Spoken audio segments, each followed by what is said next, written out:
бітірді. Қазір енді келіншегі үш институт бітірген.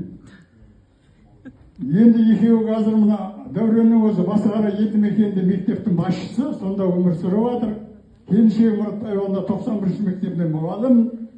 Балдары қазір үлкен баласы Қарағандыда, келіншек алып екеуі де институтта оқып жатыр. Онан кейінгі мен Черный деп ат қойғанмын, Ибрагим аты. Ибрагим дегенді білесіздер, Абайдың шын аты ғой. Ол мына Ақтөбедегі Жұбанов атының институтта оқып жатыр. Бұлардың бәрі мектепті алтын бітірген балдар. Онан кейінгі Ибраты оқып жатыр. Онан кейінгі Смайловы деп оқып жатыр. Осы мына неде, ауылда мектепте оқып жатыр. Үшінші дәулетке келетін болсақ, енді дәулетті мен айтайын, бүкіл Қазақстан біледі деп айтайын енді. Ол мақтап отыратын азаматтың біреуі ғой. Осы Мұратбаев ауылынан бастап, аудан, облыс, Қазақстанға бүкіл облыстың атағын қорғап жүрген баланың біреуі. Бүгінде мына келу керек еді, балдар жарысқа дайындап жатыр, ертең Алматыға алып кетейін деп.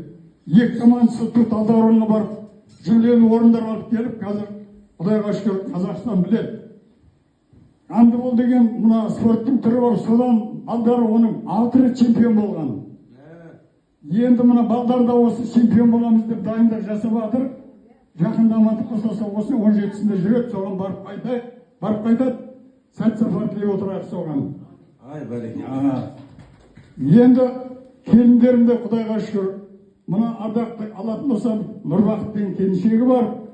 Енді мына Елеу Көшербаев атында мына Ақайда не бар? Лицей. Соның маңдайалды несі жаңағы оқытушылар десе мен мақтағаным емес. Ардақ қазір бұл оқумен қатар үлкен кәсіппен айналысып жатыр.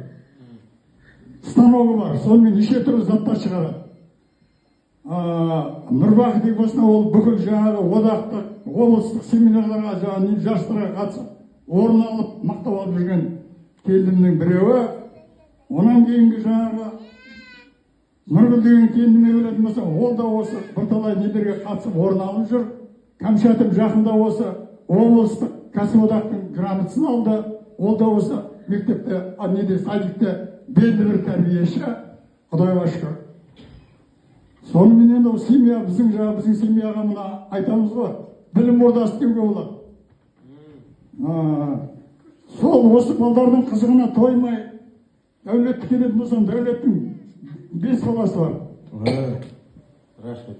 Үлкені Ақберен. Қызылордада Назарбаев школы бар ғой. Ең жаңағы дарынды балдар оқиды. Сонда оқып жатыр. Жақында 5 деген бағамен бәрін бітіріп шығып, сол әжесі соған байғасынан ноутбук алып берді жақында. Қымбат ноутбук. Ой, бәрекелді. Рахмет, көптен көп. Онан кейін мына Сүйрік деген қызым бар менің. Аудандық лицейде оқиды. Ол да келем 5-пен оқиды. Білмеймін, ана мамасы бірін салып береді шығар. Мама салып бермейді, ол аға салып беру керек ондай.